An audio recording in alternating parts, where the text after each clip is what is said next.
Bonjour, j'espère que vous allez bien. Alors, je vais vous parler de Sirac, le livre des ombres, le tome 1 de Cindy C. Teston. On va d'abord vous parler de l'objet livre parce qu'il est juste magnifique. Regardez-moi ça. On est d'accord. Déjà là, c'est magnifique. Vous n'avez pas vu l'intérieur. Alors, attendez. Déjà, la page qui casse. Alors, l'intérieur, il a été fait par Lidasa, je crois. Oui, Lidasa Création. Alors, il y a les cartes. Je me suis retrouvée, mais c'est un peu petit, donc pour lire, c'est un peu compliqué. Mais bon, regardez-moi ça. On est d'accord, c'est une beauté. Les chapitres, c'est magnifique, c'est magnifique, c'est magnifique. Alors, et c'est tout le long, c'est comme ça. Sauf qu'à un moment donné, nous avons les pages blanches, puis nous allons... alors, regardez, celui-là, je voulais vous le montrer aussi. Voilà. Voilà. Donc on sait tout de suite qui parle. Donc les pages elles sont blanches et au fur et à mesure, en fait, si vous voulez, on passe à des pages hop là, grisées. Là, comme ça. Voilà. Le problème, c'est que du gris sur du noir, franchement, des fois, c'est pas facile à lire. Parce qu'il y a des petits... comment on appelle ça? Voilà, des petites choses comme ça. Voilà, comme ça. Sauf que pour lire, même avec de la lumière, c'est un petit peu gênant. Bon, j'ai réussi à le lire parce que je l'ai dévoré. Et donc des pages grises, on passe aux pages blanches, vous comprendrez pourquoi. Et on finit par des pages encore plus grises. Donc là, ça devient encore plus difficile à lire. Mais ça va, on arrive. Pour finir par des pages noires. Donc on se doute bien que le personnage au début, il est dans la lumière et qu'il finit dans l'obscurité. Comme dans Star Wars. Il est du côté de la force et après il va du côté obscur. Voilà. Alors, de quoi ça parle? Alors, ça parle de magie, de fantaisie et de complot politique. Alors, les deux enfants, qui est Hélène, je crois, il me semble qu'elle s'appelle Hélène. Oui, Hélène et son frère Sirac. D'où le nom Sirac. Ils vont assister aux funérailles de leur père, le roi Geltor. Oui, mon petit... ça fait un petit moment que je l'ai vu. Et donc, ils assistent aux funérailles du papa, des deux enfants-là. Ce sont des jumeaux, d'ailleurs, il me semble, si je ne dis pas de bêtises. Sauf que lui devait prendre la succession, sauf que ça ne va pas se faire. Non, parce que les... comment on les appelle ça? Les membres du... pas du clan, mais les membres, en fait, du... parce que...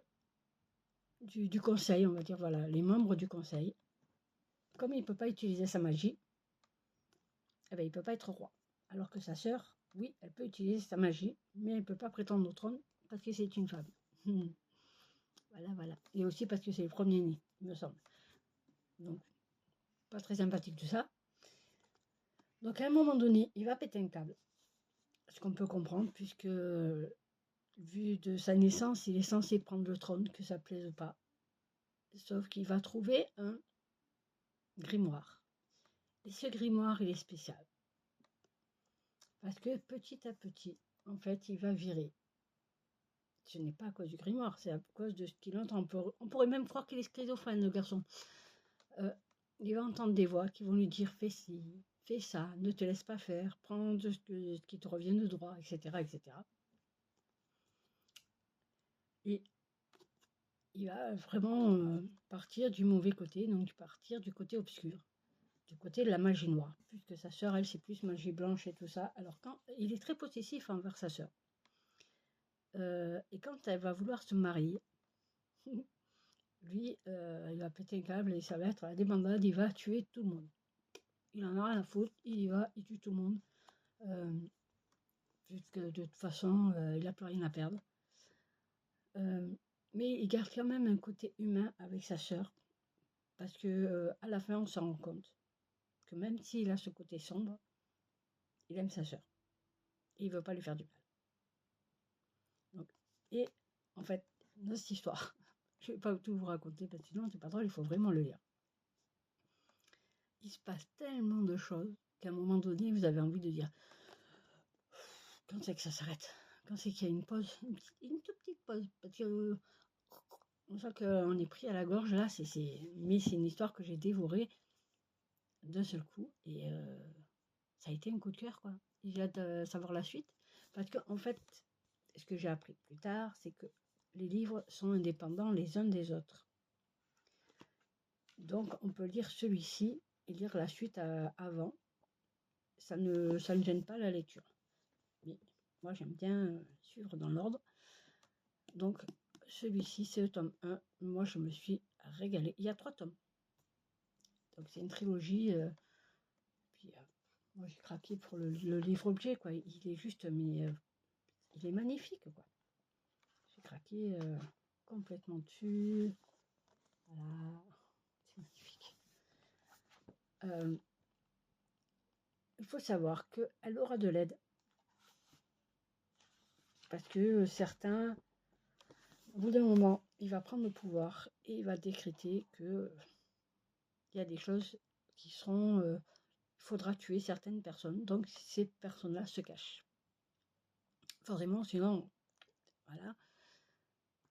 Et ces personnes-là, ils vont l'aider. Parce qu'elle va être toute seule et ces personnes-là vont l'aider. Et j'ai trouvé ça beau. Mais vu comment ça se... Je pense que peut-être qu'il y aurait une petite histoire d'amour là-dessus. Par contre, si vous attendez de l'amour là-dedans, il n'y en a pas. Enfin, il n'y en a pas. Il y a un couple avec la sœur, mais il n'y a rien de vraiment... voilà, s'ils échangent un baiser, c'est déjà beau. Donc, voilà. J'ai envie de vous dire, lisez-le, hein, tout simplement. Hein, parce qu'elle est belle, l'histoire, c'est une très belle histoire. Il se passe plein de trucs, il y a plein d'événements, il y a plein de... Il passe beaucoup de choses. Trop peut-être. Mais honnêtement, moi, je me suis régalée. Même si au début, j'étais un petit peu... ouais, bof, c'est de la fantaisie encore. Et puis finalement, je me suis complètement trompée puisque c'était juste magnifique, quoi. Je crois que j'ai craqué. Ouais, c'est... Même s'il est mauvais, c'est pas grave. Parce qu'il a quand même un côté gentil. Oh, bah. Désolé, c'est un moustique. Ils veulent tous aller dans mon oreille. Désolé. Donc oui, j'aime bien Sirac. J'aime bien, ouais, ce personnage-là. Ils sont hauts en couleur et la sœur, mine de rien, même si au début elle se laissait un petit peu faire, pour pas lui faire de la peine, pour pas lui faire du mal, finalement elle prend un peu elle prend du caractère et elle se laisse plus faire. Et ça, c'est génial. Donc voilà, lisez-le, tout simplement. Hein. Si vous voulez que je vous dise de plus, si je vous en dis plus, je vais vous spoiler. Et c'est pas bien, c'est pas bien. Donc allez-y. C'est de l'historique, hein, et pourtant moi, l'historique, c'est en 1038, au royaume d'Alador. Alors que d'habitude, les historiques, je commence à partir de 1930. Et il est passé tout seul. Hein. Alors, donc lisez-le. Je vous le conseille vraiment parce que... Puis l'auteur, elle est vraiment très gentille, elle est super adorable. Donc allez-y, prenez-le, regardez comme il est beau. Il est beau, il est magnifique.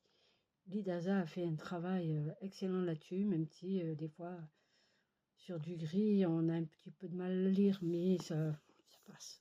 Donc allez-y. Sur ce, je vous laisse et je vous souhaite une bonne après-midi.